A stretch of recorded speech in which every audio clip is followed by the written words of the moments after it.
Devam edirik canlı verilişimizin ikinci qismətində ikinci mövzuya toxunuruq. Seçkilərlə bağlı İranda. Seçkilər, yəni zaman get-gedə də yaxınlaşır. Hər halda siyahilər tutulur. İndi yəqin ki, Şura Nigahbanının qəlbləri də işə düşəcək ki, kimlər namizəd ola bilər, kimlər ola bilməz və bir çox detallar var bu seçkilərlə bağlı. Bu seçkiləri nisbət bundan öncəki seçkilərə daha çox həssas hesab edirlər. Yəni bu eyni zamanda həm parlamentə seçkilər olacaq, həm xubroqan seçkiləri olacaq. Yəni çox həssas yanaşırlar. Bir növ bir yarışmalar gedir və məsələn Xumeyni də artıq namizədliyini irəli sürüb. Rəfsəncani dəfələrlə bu məsələ ilə bağlı, yəni seçkilərlə bağlı nə qədər həssas olduğunu bildirib. Və hətta Xameneyi haqqında da son açıqlaması ilə bir qalmaqal yaradıb və o qalmaqal da bundan ibarətdir ki, qarşı tərəf hesab edir ki, artıq bu da deyəsən müntəzirinin, yəni taleyi bunu gözləyir. Hədəfləri, məqsədləri Rəfsəncanini yerində oturtmaqdır. Rəfsəncani hər halda İnqilab nəslindən desək, yəni Xameneyi ilə rəqabət eləyən bir şəxs idi. Yəni əslində ya o olmalıydı, ya Xameneyi rəhbər. Hər halda hər ikisi Xumeynin yaxın adamlarından, İnqilabın yaxın iştirakçıları falan. Ona görə tərəfdarları da çox və Cumhurbaşqanı olub, parlament sədri olub, hal-hazırda Məsləhət-i Nizamın rəisidir. Yəni bir çox vəzifələri var, sıradan bir şəxs də deyil Rəfsəncani və o da hesab edir ki, hətta İnqilabın elə əvvəlində rəhbəriyyət məsələsi şurayı idi. Bu anayasasında da, qanunda da belə bir şey var. Və sonra o Larijani qardaşlar o məhkəmə başında duran gəldi, bunu təksib elədi ki, belə bir şey yoxdur və rəhbəriyyətə kimsə nəzarət eləyə bilməz və s. kimi. Amma Rəfsəncaninin dediyində belə bir qanun mövcuddur. Hətta Xameneyi əgər sabahları, hələ deyirlər, onsuz da deyirlər ki, deyəsən durumu vəziyyət ağırdır. Ölərsə, Cumhurbaşqanıdır, məhkəmənin, yəni qəzaiyənin başçısıdır və eyni zamanda Şura Nigahbanından bir nəfər şəxs, 3 adam müvəqqəti olaraq rəhbəriyyətin görəvini boynuna alır və ondan sonra bunlar yenə də xubroqan vasitəsilə rəhbəriyyət seçirlər. Rəfsəncani bu məsələnin üzərində dayanır ki, yəni Rəfsəncani dediyinə görə hər halda indiki düşüncəsi belədir. İndi ya oğluna görədir, ya müxalif hər nədir. Yəni o deyir ki, rəhbəriyyət bir nəfərin əlində olmamalıdır. Yəni əgər bundan Xameneyi öləndən sonra gərək bu şurayı idarə olunur. Bunun bütün dediklərinin mənası, anlamı budur. Və seçkilərlə bağlı və bunu həyata keçirtmək üçün parlament seçkisi ilə bağlı, seçkiləri ilə bağlı gərək millət səhnədə olsun. Yəni gərək o qruplar ki, daha çox usulgəralar və fanatlardır, bunlara imkan verməyəsən, bunlara yer verməyəsən, yenidən, təzədən gəlib bir 4 il müddətinə məsələn İranı belə bir bərbad vəziyyətdə və gündə saxlayalar. Onun hədəfi budur ki, yəni millət səhnəyə gəlsin və demokratik daha çox, yəni adamlara səs versin. Əlbəttə, təbii ki, İranda nə demokrasi var, nə demokratik adam icazə verərlər gələ hakimiyyətə.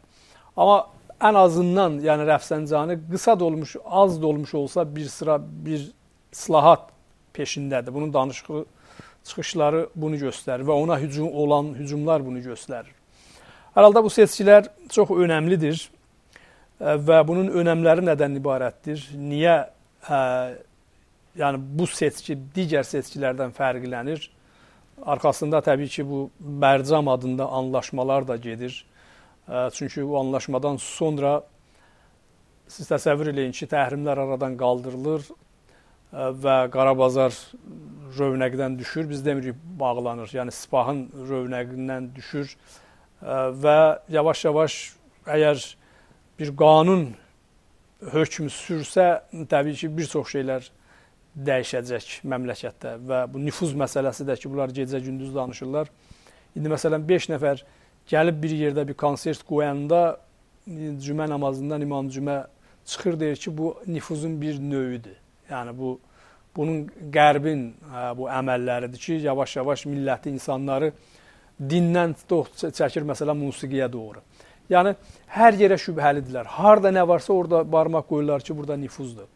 Və bu adla indi milləti başına döyürlər ki, yəni siz elə bizim qapazımızın altında qalmalısınız, buna məhkumsunuz. Çünki özləri bilir, milləti belə saxlayıb hakim olmaq olar. Millətin gözü açılsa və dünyəvi bir, yəni, hökumətin nə olduğunu bunlar bilsələr, bircə dəqiqə icazə verməzlər bu mollalar hakimiyyətdə qalsın. Bunun üçün bu seçkilərə daha çox həssaslıqla yanaşırlar. Əhməd bəy, seçkilərlə bağlı buyurun, həm salamlaşın, həm də bu seçkilərin önəmindən biraz söhbət eləyək. Yəni sizdən eşidək. Cavad bəy, mən həm sizə, həm həmvətənlərimizə salam ərz eləyim birinci, soydaşlarımıza, Azərbaycan türklərinə, Azərbaycanlılara, dünyada yaşayan, səpələnən Azərbaycanlılara. Eyni zamanda dediyiniz kimi seçkilərdən söhbət gedir indi. Əlbəttə ki, seçki bizim demokratik anlayışda zənn etdiyimiz seçki deyil İranda. Bunu hamı bilir. İranda seçki deyə bir şey yoxdur. Biraz basabadanə danışsaq, o dəst için olunmuş insanların içindən seçki var. Yəni, demokratik seçki yoxdur. Amma hər halda biz bu rejimin içində olan qüdrət davası və ya rəqabətindən ortaya çıxan müəyyən müsbət mənada deyirəm, müəyyən təzadlıları görürük. Müsbət mənada təzadlılar. Və tarixdə bütün imperatorlar əksərən məğlub da olanda içindəki zəiflikdən məğlub olubdur. Əlbəttə, Cumhur İslami imperatorluq deyil, amma böyük qüdrətləri deyirik. Hər padişahlıq qədim dövrdən indiyə qədər içi zəiflənmədən heç bir zaman məğlub olmayıb. İttihad-ı Cəmahi Şurəvi o qədər güclü bir məmləkət idi ki, dünyanın ikinci super dövləti idi. Şərqi Avropanı, Latin Amerikada bir neçə məmləkəti, Afrikada bir neçə məmləkəti əlinə alıb Amerikanın qarşısında durmuşdu. Amma içindən çürüdü. Və bu daxili ixtilaflar, daxili məmləkətin daxilində olan, içində olan yanlış siyasətlər idi ki, bir çox güclü məmləkətləri yıxıb, yəni hakimiyyətləri yıxıb və millətə biraz da olsa səs vermişdi. Nəfəs çəkmə hüququ vermişdi. İranda rəqabət davası çox ağır bir vəziyyətdə gedir. İranda indi rejimin öz içində olan rəqabət davası o qədər pis bir yerə çatıbdır ki, bir-birinə nəinki ittiham vururlar, tutub zindana salıb işgəncə verirlər. Yəni, məsəla, çox sadə nümunəsi Kərrubi ilə Musəvini deyə bilərik. Ki, bunlar rəqabət üstündə hətta Kərrubiyə və Musəviyə rəhm eləmədilər. Və indi o rəqabətlər hələ davam edir və davam edəcək. Daha da kəskin, indi qızğın davam edəcək. Çünki iki mühüm, onların dediyi ilə desək, seçki var öndə. Siz də işarə elədiniz. Məclis və Xobriqan, hər ikisi. Məclis seçkiləri bəlkə Xobriqandan da mühümmüdür bir iddia üçün. Çünki Xobriqan daha çox fərmayişidir, daha çox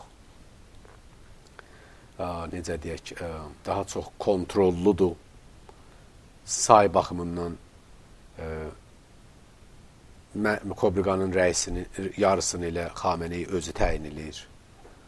Ondan sonra o bir yarısı da hər halda Şura Nigahbanın o torbasından, filtrindən keçəndən sonra da orada bir nəfəs çəkməyə bir şey yoxdur. Məgərin ki, Xobriqanın içinə gedənlər bir də əsli niyyətlərini gizlədələr və Şura Nigahban bilməyə və arxada bəlkə bunların planları ola, yoxsa Məclis Xobriqan hələlik Xameneyi və Şura Nigahbanın tərəfindədir. Məclis Xobriqanın içində bəlkə Xumeyninin nəvəsi Həsən gəlsə,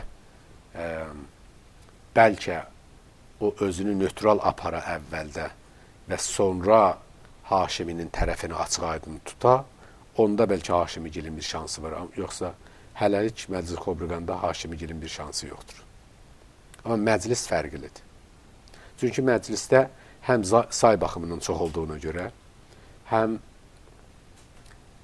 həminki məclisdə bir iddə gedəndən sonra çox rahat xətt dəyişə bilir. Və həm də yəni açıq desək, İranda Milli Məclis və ya Məclis Şura İslami ticarətxanadır. Yəni nümayəndələr, mən təhqir üçün demirəm, yəni həqiqətən hansı bu 36 ildə hansı məclisin nümayəndəsi doğrudan millətinə bir iş görür. Yəni nümunələr çox azdır, çox azdır. Yəni o qədər azdır ki, sayılmır. Bilirsiniz. Onun üçün də bu vaxtı ki, ticarətxanaya çevrilir, tacirlər həmişə mənfəət hardırsa ora dönə bilərlər. Onun üçün məclisin əli ilə müəyyən tərəfin qüdrətinin azalması və çoxalması ehtimalı daha çoxdur nəinki Məclis Xobriqanın. Onun üçün də bu seçkilər o baxımdan önəmlidir. Bu seçkilər həm də bizim Azərbaycan Milli Azadlıq Hərəkatı tərəfindən, pəncərəsindən baxanda önəmlidir. Önəmli ola bilər. Önəmli deyil, önəmli ola bilər. O da milli fəalların özündən asılıdır. Yaranmış bir fürsətdən düzgün istifadə olunsa, bu seçkilər bizim üçün önəmli olacaq. Pasiv olub və ya bir iddənin çox sadə dildə desək, dalına düşüb, arxasına düşüb, elə sinə vursaq, bizim hərəkətimizin ziyanı olacaq. İbtikarı əməldir ki, burada təyin eləyəcək. Azərbaycan hərəkatı bu haqda istifadə eləyə bildi bu yaranmış şəraitdən, ya da yox. Əgər milli fəallarımızın ibtikarı əməli olursa, yəqin ki, bizim xeyrimiz olacaq və aktiv olmaq lazımdır. İbtikarı əməl olmazsa, aktiv də olsaq, bizim ziyanımız olacaq. Bu seçkilər. Yəni, Əhməd bəy, doğrudur, yəni sizin dedikləriniz, amma bunu ümumiyyətlə belə bir fikirlər var. Biz seçkiyə gedib, axı nə əldə edəcəyik? Axı seçkidə iştirak edib, nə əldə edəcəyik? Seçən də olar, seçilən də olar, adamlar özləri, nə bilim, yəni sonda bir növ xidmət hesab eləyirlər. Yəni, hətta orada gedib iştirak etmək. Rejimin, deyirlər ki, məsələn, davam edirlər ki, rejimin yanındasınız. Rejimə bu məsələlər biraz açıq. Yəni, bilirsiniz necədir Cavad bəy? Belə bir sual, belə bir fikir vardı ki, əgər biz seçkilərdə iştirak etsək, bu deməkdir ki, rejimi rəsmiyyətə tanıyırıq. Bu biridir məsələn, fikirdir. Bu fikirlərin biridir. Bəli. İkinci fikir budur ki, rejim bu seçkilərdə biz iştirak etsək də, etməsək də, rejim öz adamlarını aparacaq ora, bizim də iştirakımız ona daha çox məşruiyyət verəcək dünyada.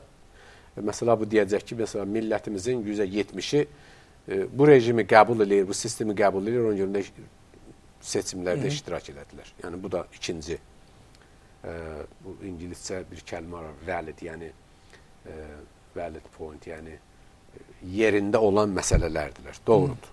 Hər ikisi doğrudur. İndi gələk bunun o biri tərəfinə baxaq. Aya biz rejimi rəsmiyyətə tanımamaqla rejimə biz zərbə vura bilmişik 36 ildə? Cavab hədsə, o zaman işimiz davam etsin. Cavab yoxdursa, özümüz qayıdıb öz işimizə bir baxmalıyıq. İkinci məsələyə keçək. Məşruiyyət məsələsi. Bütün dünya bilir ki, bütün dünya görürdü, bilirdi, İrandakı cəmiyyət də bilirdi, rejim də bilirdi ki, Əhməd Necad ikinci dövrdə rəsmən uduzmuşdu. Təğəllüblə, zorakılıqla, sipahan gücü ilə onu yenə də prezident elədilər. Yəni, Xameneyinin istəyi ilə oldu bu iş. Zorla onu prezident elədilər. Aya bütün dünya Əhmədinecadı boykot elədi. Yəni onun prezident kimi tanımadılar. Gəlib Əhmədinecad ondan sonra neçə dəfə Sazıman-ı Milal Müttəhiddə danışdı. Bəli. Yəni bilirsiniz, biz Hətta ona etiraz olaraq nə qədər insan öldü yəni. retorik danışmalar müəyyən yerlərdə yaxşıdır. Kəsərəm, basaram, sən heç rəsmiyyətə tanımıram, belə. Bunlar bəzi yerlərdə, bəzi zamanlarda bunun yeri var. Amma ümummilli bir məsələdə retorik danışıqlardansa əməli və vaqei bir iş görmək lazımdır. Ki, az da olsa xeyir gətirsin. Çox olsa lap yaxşı. Az da olsa yenə də heç nədən yaxşıdır. Bilsin. Yoxsa nə var ki, biz burada oturaq, çox rahat deyə bilərik ki, biz bu rejimi rəsmiyyətə tanımırıq. Mən bu rejimi rəsmiyyətə tanımıram. Mən bir nəfərəm. Amma bu rejimin mənim tərəfimdən rəsmiyyətə tanınmamazlıq rejimə nə qədər ziyan vurur, hərəkətimizə nə qədər xeyir gətirir. Mən bunu da, bu işi də görə bilərəm. Ya bəyan ki, deyək ki, gəlin bu ibtikarı əməl bizdə olsun. Onlar oyun oynayırlar, biz də oyun oynayaq. Əlbəttə ki, biz onlarla dərin oyuna gedə bilməyəcək. Çünki qüdrət onlardadır, intixabatın hər şey onların əlindədir. Amma bizim də bu meydanda olub bir şey qazanma şansımız var. Evdə oturaq o şansı əldən verək, yoxsa meydanda ola o şansı alaq. Şans nədir? İbtikar əməl mən deyəndə bu şimaldakı qardaşlarımız, bacılarımız bəlkə başa düşməzlər. Bu inisiyativ deyirlər. Hə? Belə bir şey, bir kəlmə var. Bəlkə inisiyativ, yəni məsələni kontrol alırsan öz əlibə. Sən başlayırsan. Sən deyirsən ki, bu gedişat necə getməlidir. Və ya təsir eləyirsən o gedişata. Arxada durub, kənardan durub, gəlib masada izhar nəzər eləmirsən, fikri demirsən. Masadasan, sözü deyirsən, o biriləri gəlib sənin söz və reaksiyon bildirir. Yəni təşəbbüs əlində olur. Təşəbbüs, təşəkkür. Təşəbbüs sənin əlində olur. Və bizim təşəbbüsümüz nə ola bilər? Əvvəla, hər şeydən əvvəl, onlar ki, deyirlər, siz seçkilərdə, intixabatda şirkət eləsəz, rejimi məşruiyyət verirsiniz, rəsmiyyətə tanıyırsınız filan. Onlar üçün mənim bir kəlmə sözüm var. İki məsələni bir-birindən tamamən ayırmaq lazımdır. Bir seçki gününə qədər yaranan şəraitdən istifadə eləməkdir.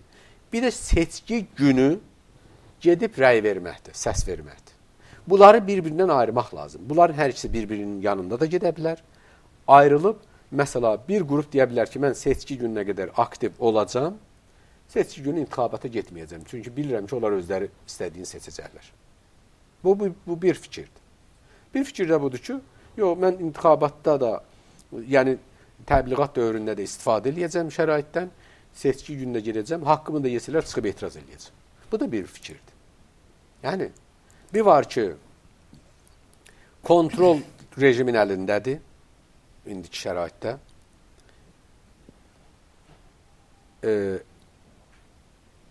Kontrol rejimin əlində olduğu zaman hər şey imkanat onun əlindədir, kontrol onun əlindədir. Gedişatı o istədiyi kimi aparacaq və istədiyi adamları məclisə və ya məclis xubruqana oturdacaq. Bizim orada artıq da intixabatda şirkət eləməyimizlə heç bir şey dəyişə bilməyəcək. Bu dediyimiz kimi fikrimdir. Bir də var ki, adamlar vardır ki, deyir ki, mən intixabatda şirkət eləyirəm 88-ci il kimi 1388-i mən deyirəm və əgər haqqımı da yesələr, görsəm ki, açıq aydın burada təqəllüb olubdur, saxtakarlıq olub, çıxıb etiraz edəcəm. İndi, birinci deməli, fikri daha çox təbliğ eləyənlər belə bir fikir yarada bilərlər ki, hər şey qutarıbdır, oturun evinizdə. Yəni, bu, o fikri gətirir, salır insanın yadına. bizdən əlimizdən bir şey gəlməz. Oturaq evimizdə, onsuz da biz heç bir deməli təsir eləməyə gücümüz yoxdur. Onun üçün də yaxşısı budur ki, oturaq evimizdə və bu nəticə olaraq, üzr istəyirəm Zavatov, soyuq dəyməklə tarmayın. Nəticəsi nədir?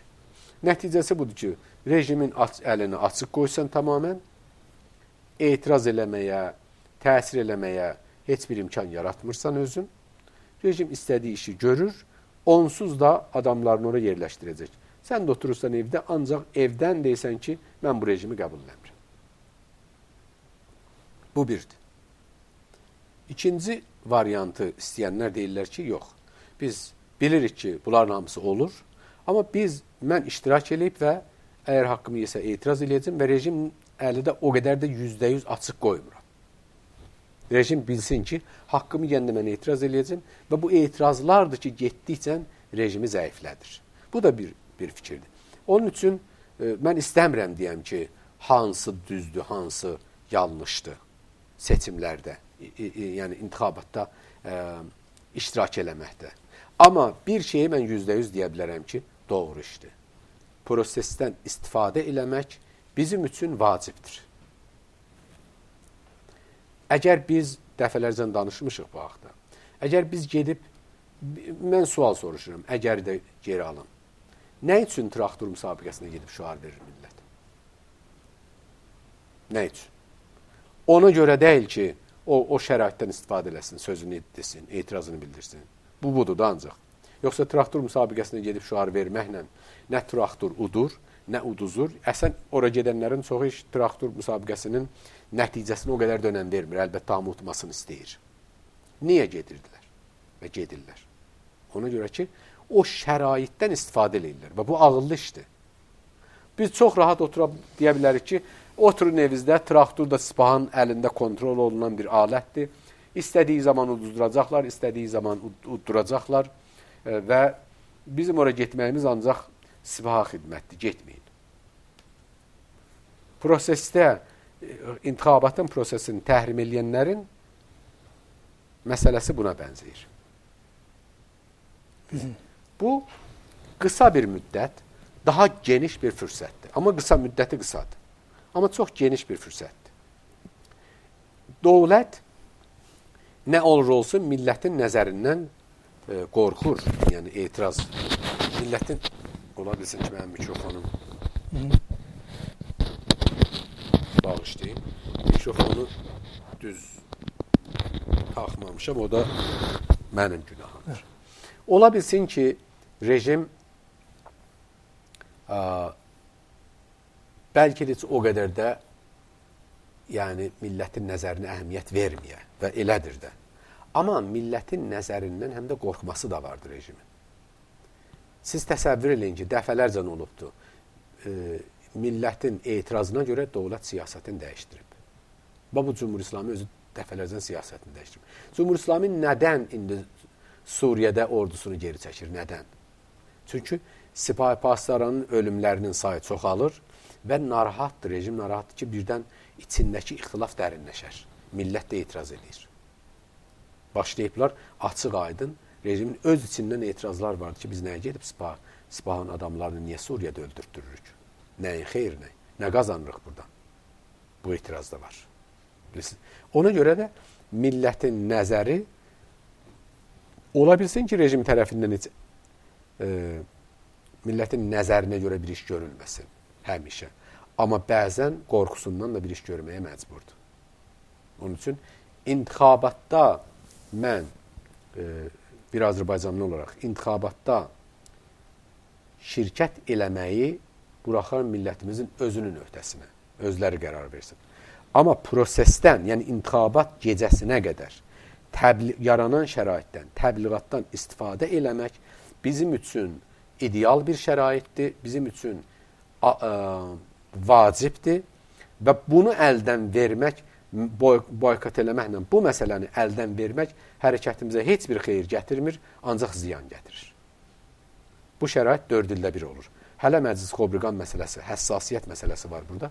Onun üçün indi Azərbaycanlılar çıxıb intixabatda səptinamlar başlayıb bilirsiniz. Urmiyədə mühacir kürdlər gedib səhvdinam eləyiblər. Urmiyədən nümayəndə çıxmaq istəyirlər. Yaxşı. Biz evdə oturaq, onlar nümayəndə çıxsın. Boykot eləyənlərə mənim sualım budur. Aya bir Kürd nümayəndəsi gəlib Azərbaycan şəhərindən nümayəndə olsa yaxşıdır və ya bizim özümüzdən, hətta bizi bəyənməsə də Qazipur yaxşıdır.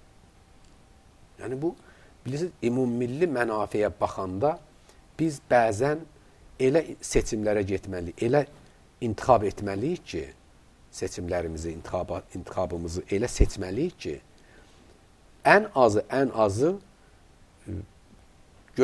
torpağımıza göz tikənlərə və ya düşmənlərimizə o şərait verməsin ki, gəlib dünyada təbliğ eləsinlər ki, məsələn, Urumiyə elə Kürd şəhəridir, oradan çıxan nümayəndə də Kürddür. Bilirsiniz, mən nümunə olaraq deyim. Və ya Səlması, Azərbaycanın qərbinin hamısından. Azərbaycanın qərbidə Kürd teröristlərinin məsələsinə görə mən həm intixabatda, seçimlərdə aktiv faal olmağın tərəfdarıyam, intixabat günü də Kürdlərə görə. Və təbliğat zamanı da çox mühümdür ki, millət gərək aktiv ola, nümayəndələrindən sual soruşa, nümayəndələrinin nəzərini müəyyən məsələlərə cəlb eləyə. Onun tərəfdarıyam. O bir şəhərlərdə millət özü bilər. İntixabat günü istəyirlər, rəy versinlər, verməsinlər, onu özləri bilərlər. Amma bu prosesdən ki, belə çox belə baxanda əsli proses olur təqribən bir ay. Lap 2 ay deyək. Bu prosesdən istifadə eləmək vacibdir. Bilirsiniz, bu 2 ay Azərbaycanlılar üçün, milli fəallarımız üçün, millətimiz üçün mühüm 2 aydır. Bu 2 ayda elə bil traktor hər gün oyun oynayır və meydan da azaddır. Gedib sən sözlüyü soruşa bilirsən. Traktorda şuar verirsən, burada həm də söz soruşursan. Müəyyən adamların fikri müəyyən məsələyə cəlb eləyə bilirsən. Adam ki, məsələn, filan şəhərdən, hər hansı bir şəhərdən istəyir nümayəndə ola və ya nümayəndədir, indi yenə də olmaq istəyir, onun indi sorğu-sual cavabıdır. Onu məcbur eləyəcəksən, cavab versin. Bu fürsəti qaçırtmaq ancaq və ancaq hərəkətin ziyanı olabilir. Sonda Cumhur İslamın adamları seçilir də, səs onlara verilir. Bəs bunu necə izah etmək olar? Əgər soyuq dəymə icazə versə, ona da qayıdaq. Bilirsiniz, Cavad bəy, söhbətsiz ki, İranda demokratik seçki deyə bu 36 ildə, nəyin ki 36, 100 ildə bir şey olmayıbdır. İranın tarixində ümumiyyətlə demokratik seçki olmayıb. Bəziləri deyə bilərlər ki, məşrutə zamanı demokratik idi. Xeyr, məşrutə zamanı birinci məclisdə heç səs vermə olmadı. Bilirsiniz, nümayəndələrə telqrafla deyirdilər ki, sən də gəl, tanınmış, məşhur, ağsaqqal, bu tipli adamları göndərirdilər ora. Bilirsiniz. Şah zamanı ki, hamı bilir ki, o zaman da ciddi bir seçki yox idi, intixabat yox idi. Cumhur İslamı da gələndən maşallah, bunlar özləri yazırlar, özləri pozurlar, özləri təyin edirlər, adını da qoyurlar intixabat. Bunu biz hamımız bilirik. Əlbəttə ki, siz dediyiniz kimi, sonunda Cumhur İslamının öz adamları gedəcək. Çünki əvvəldən onu təyin edirlər. Vaxtı ki, şura, hər yerdə ki, şura-i nigahban var və ya onun kimi əməl edən bir qrup var, seçkilərə o cür nəzarət edir, onun adı seçki olmur, əlbəttə. Amma pislərin içindən ən az pis olanı seçmək də o birisindən daha yaxşıdır. Bir var ki, ən faşistini göndərsən ora, ən satılmışını göndərsən ora və ya göndərələr ora, oturdalar. Bir var ki, sən deyəsən ki, yəni bu satılmışların içində, onların hamısı da satılmış deyil, bəzisi heç satılmış deyirlər. Biz bütün nümayəndələri qarşımıza almayaq. Amma o ən az zərərlisini göndərək. Mən nümunə olaraq deyirəm, nə satılmış, nə az zərərli sözünü qoyuram kənara. Amma mən sual soruşuram. Təbrizdən Ələmi məclisdə olsa yaxşıdır, ya indiki nümayəndələr? Təbii ki, Ələmi. Yəni, bax, bu bir nümunədir. Amma bir şey var da Əhməd bəy, bunlar bəzi şeylərdən qiflət elədilər, amma indi artıq çox ciddi alırlar, ətrafında geniş tədqiqatlar aparırlar. Bu kimdir, nəçidir filan. Nisbət qabaqçına, xüsusən də Xameneinin bu tapşırıqlarından, nüfuz məsələsindən sonra şiddətlə bunlar o Skynerdən keçirlər. Bunlar ola bilməz indi el adamlar, bu cür ələmi kimi adamlara icazə versinlər, məsələn, gəlib. Ola bilsin, doğrudur. Yəni mən də onu, biz hamımız görürük ki, bunlar nüfuz, nə bilim, kəlməsindən nə qədər sui-istifadə edirlər, mübarizə ba Amerika hələ də əsli şüar kimi qalmaq istəyir və s. və s. və bunlar hamısı bəhanədir bu rəqiblərin arasında savaşda, bunlar bəhanədir bir iddianın əlində. Biz görürük onu, əlbəttə. Mən yenə deyirəm, mən intixabat gününü buraxıram millətin öz öhdəsinə. Amma intixabat gününə qədər bir şərait yaranıbdır. Ondan istifadə eləmək lazım. O şəraitdən istifadə eləməmək hərəkətə kamilən ziyan bir şeydir və hər kəs, mən öz tərəfimdən danışıram, öz sözümün məsuliyyətini özüm daşıyıram, kimsə daşımır. Nə siz, nə ayrısı, nə heç kəs, nə təşkilat, heç bir kəs daşımır. Öz məsuliyyətimlə deyirəm, hər kəs bu prosesi təhrim eləsə, əmələn Azərbaycan hərəkatının xeyrinə, ziyanına işləyir. İntixabat gününü demirəm mən. İntixabat gününü təhrim eləyirsiniz, intixabat günündən 2 gün əvvəl təhrim eləyin. Ona bizim etirazımız yoxdur. Amma indidən təhrim eləmək və milləti sakit olun, evinizdə oturun, heç bir şey olmayacaq demək, bu şərait ki, yaranıbdır, onu əldən vermək deməkdir. Yox da Əhməd bəy, o cür ki, siz deyirsiniz, o zaman siz deyən məqsədə uyğun olar ki, bir şey əldə oluna. Olur. Əgər seçkiyə gedilərsə, cəmaət aktiv iştirak edərsə, səhnədə olarsa, biz nə əldə edəcəyik? Bu mühümdür. Baxın, yenə də, biz seçki günü ilə seçki prosesini ayırmalıyıq bir-birindən. Mən seçki prosesindən danışıram, seçki günündən danışmıram. Seçki gününü açıq-aydın dedim. Azərbaycan-ı Qərbdə, Kürdlərin iddialı yerlərində Azərbaycanlıların aktiv olmasını mən tərəfdarıyam. Onu da məcburuq deyək.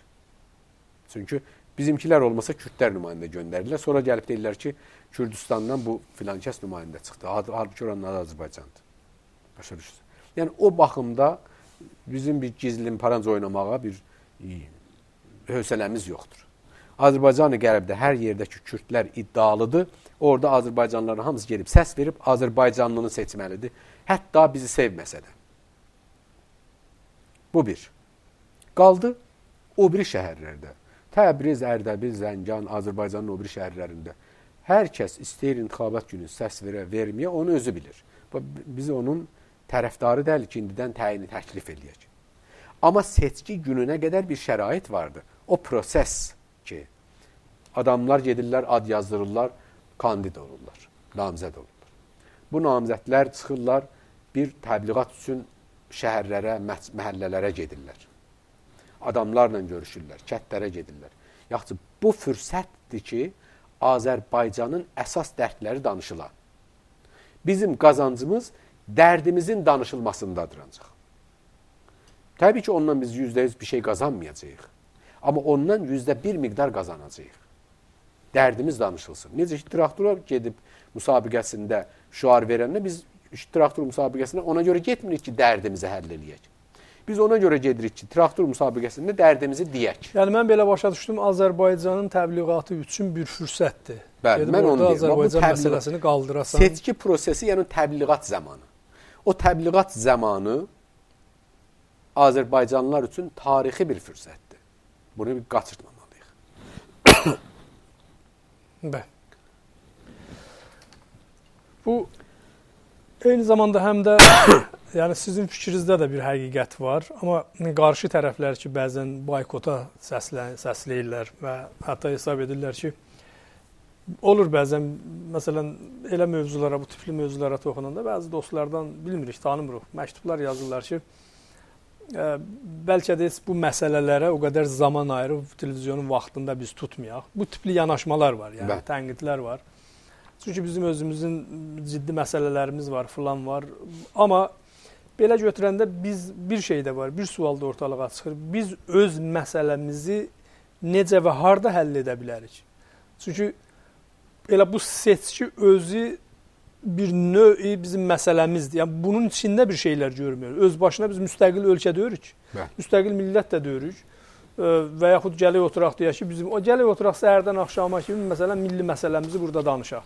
Ki ara sırada biz danışırıq. Ki tarix filan ayrı bir məsələ, amma indiki gündən milli məsələmizi gələk oturaq burada danışaq doğrudur. Yəni sonda biz bir yerə vara bilməyəcəyik, bir yerə nəticə ala bilməyəcəyik. Bizim istədik ya istəmədik. İran ərazisində, İran adında coğrafiyada yaşayırıq. Oranın qayda qanunu ilə biz oturub dururuq və ona görə də belə başa düşdüm Məhəmməd bəy, sizin daha çox yəni düşüncəniz budur ki, biz bir növ bu sistemə təsir göstərə bilərik. Sistemin içində ola bilərik. Bilirsiniz, etiraz təsir göstərmək istəməkdir. Vaxtı ki, hər hansı bir şəhərdə, dünyanın hər hansı bir şəhərində millət çıxır bir məsələyə müsbət və ya mənfi mənada təzahürat eləyir, dəstəkləyir və ya ona müxalifdir. Rejimə və ya hakimiyyətə deyir ki, bu işi gör və ya görmə. Təsir eləmək istəyir. Millətin şüar verməsi təsir eləmək üçündür. Hər yerdə belədir, əlbəttə ki. Mən nümunə olaraq deyim. Ruhani Təbrizə gəldi. Ruhaninin qarşılamağına gedənlər oldu. Milli fəallar da onun içində. Getdilər Ruhaninin qarşılamağına. Onun məclisinə. Müctəhid şəbisləri çıxdı danışmağa. O danışanda deyirdi Azərbaycan oyaqdır. Millət demirdi inqilaba dayaqdır, traktora dayaqdır. Traktorun haqqını yemişdilər. O danışanda millət milli şüarlar verdi. Azərbaycan var olsun, istəməyən kör olsun. Ruhani çıxdı danışmağa. Həmən məsələ. Ruhaninin xiyabanda gedəndə, küçədə gedəndə ətrafını biz bir Azərbaycanlılar almışdı. Deyirlər traktor, traktor. Düzdür. Bu Ruhaninin ora gəlməsinə etiraz idi. Ruhaninin siyasətinə, rejimin siyasətinə etiraz idi. Azərbaycanlının etirazı o formada deyilirdi. İndi aya görək bu iş yaxşı idi, ya da evdə oturaq heç iş görməyək. Evdə otursaydıq, heç iş görməsəydik, oradan, buradan, kənarlardan, biraz bəsicidən, sipahidən, oradan, buradan yığıb gətirəcəkdilər. Müctəhid şəbislər deyəcəkdi, Azərbaycan oyaqdır, onlar da deyəcəkdilər, inqilaba dayaqdır. Və Azərbaycanlının heç bir etirazı heç bir yerdə eşidilməyəcəkdi. Hansı yaxşıdır? Bilirsiniz, yəni pragmatik politika və ya uyğun siyasət bizə deyir ki, qabağa bir fürsət çıxıbsa ondan istifadə elə. Dogmatik siyasət deyir ki, ged otur evində, heç iş gör. Hansını biz təyin eləməliyik, qəbul etməliyik? Yəni, söhbət yenə mən deyirəm, mən heç bir zaman millətə deyə bilmərəm və demərəm də ki, gedin intixabatda şirkət eləyin ya eləməyin. Millət onsuz da öz bildiyini eləyəcək. Orada millətin intixabatda şirkət eləyib eləməməsinin nə qədər ziyanı var, xeyri var, o seçki günləri bəlli olacaq. Hələ indidən bəlli deyil. Görək nə qədər haddi gedir. Bəlkə bir şərait gəldi, biz dedik ki, millət. Amma Əhməd bəy, eyni gördük zamanda ki, belə intixabatda şirkət eləmək lazımdır. Amma eyni zamanda həm də millətə bir doğru bir xətt göstərmək lazımdır da. Yəni yol göstərmək lazımdır. Millət əgər bilsə ki, hər şeyi bilsə ki, özü bilir, nəzr eləyəcək, onda artıq da heç ehtiyac yoxdur. Seçki günü, intixabat günü rəygiri məsələsinin haqqında indidən nəzər vermək doğru deyil. Amma mən bir Azərbaycanlı olaraq deyə bilərəm ki, hər halda biz də bu millətin evladıyıq. Biz də onun üçün can yandırırıq. Yoksa biz deyirik, o vayda orada da keyf çəkə bilərdik. Nədir fikrimiz? Budur ki, Şərait varsa bundan istifadə edin. Yəni bu elə mən demirəm yol göstərmə. Bu da bizim fikrimizdir. Yolun biri də budur. Şəraitdən istifadə edin. Sözü de, çıx, oturma evdə. İntixabatda milli fəalların inşallah ki özlərinin kandidatları olsun. Deməsinlər bu milli fəaldır. Arkada danışın, eybi yoxdur. Amma bizimkilər fəal olmasa nə qayrarlar? Rejim özü gələr bir-iki nəfəri milli fəal kimi atar qabağa. Başlayar milləti allatmağa. Öz adamlarını. Öz adamlarını. Necə ki, xaricə göndərir. Rejim öz adamlarını bəzən müxalif adı ilə göndərir xaricə. Əlbəttə, onların ömrü uzun çəkmir, tez bəlli olur. Sonra bunlar müxalif olaraq rejimə güya müxalifdirlər. Elə işlər görürlər ki, əmələn rejimin işidir. Məlum olur ki, bu rejimin adamıdır. İntixabatda da o işi görə bilər. Rejim intixabatda bir dənə milli faal kimi eləyə bilər, kandid eləyə. Amma arxada öz adamlarıdır. Birinin ikisinin adı indidən bəllidir. Qoy yeri gəlsin, danışacaq. Bəllidir ki, bunlar güya milliyyətçi, nə bilim, Azərbaycançı adam kimi Azərbaycanın kiçik şəhərlərindən, böyük şəhərlərindən, yox, daha çox kiçik şəhərlərdən bunlar məsələn kandid olanlar. Və bir də milli faalları allada bilərlər. Gözəl şüarlarla. Əgər bizim milli faallarımız səhnədə olmasalar, sadə insanlarımızın bir dəsi allana bilər. Odur ki, səhnədə olmaq o demək deyil ki, rejimə dəstək versin. Səhnədə olmaq sözü demək deməkdir. Sözü de, işi gör, təsiri elə, mümkün qədər çalış. Nə qədər müvəffəq olarsan olmazsan, heç olmasa onu qoyaq gələcəyə. Amma evdə oturmaqla, sakit olmaqla dünyada heç kəs müvəffəq olmayıb. Aydın. Mən bir məsəl vurum, icazə ver, bilmirəm vaxtımızdan nə qədər. Bir dəqiqə zamanımız var. Bir məsəl neçə dəfə demişəm, yenə deyirəm.